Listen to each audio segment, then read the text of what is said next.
So let's talk about storytelling. This is a big one. Storytelling is important in all kinds of writing that we do. We use stories in speeches and op-eds and tweets and grant proposals and everything.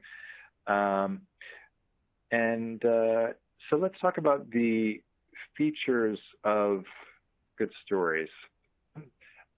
You want to have a beginning, a middle, and an end in your stories. So, in a story, something happens. A character is introduced, there's a goal or there's a conflict, people take action, and something happens in the end.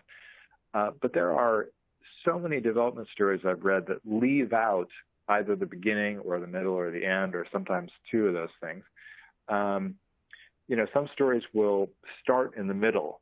We have this great project and it has an impact, but they haven't set up the beginning of the story, so we don't understand the stakes. Or a lot of stories leave out the middle.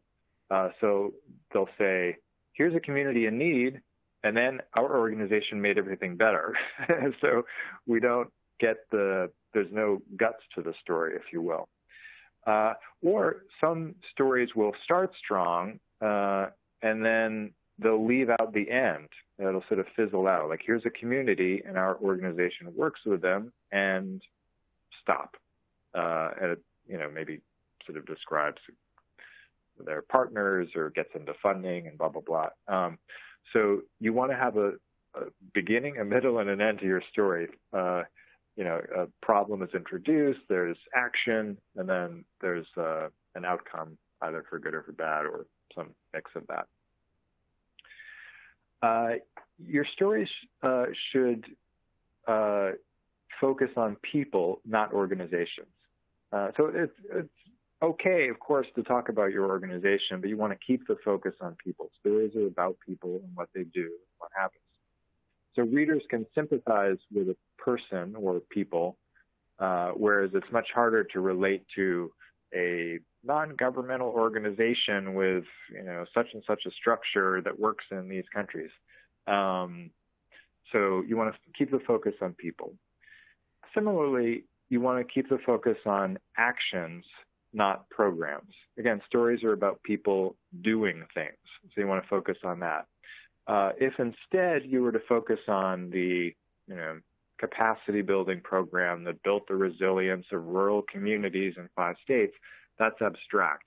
So you want to focus on people doing things. And your purpose in writing stories should be primarily to connect with people, not to inform them.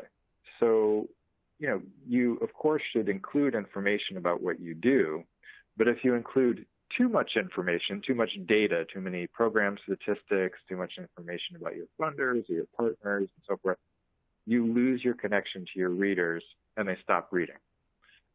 So your primary purpose should really be to connect.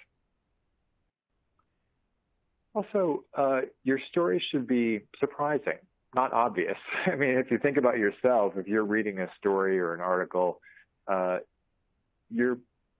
or watching a TV show for that matter, or a video online, you're likely to follow it only as long as it's interesting. And then if you lose interest in it, you might just stop.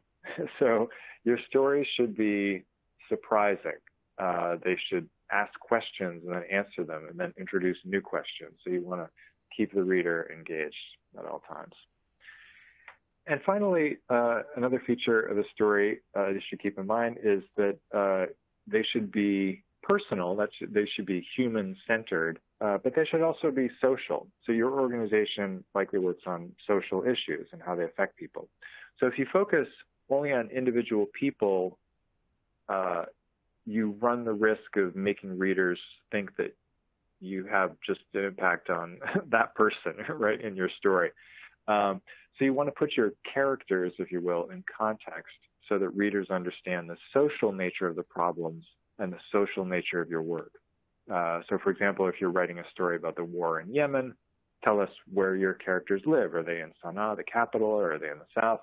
How long has the war been going on? How has it affected your characters and their neighbors and so forth?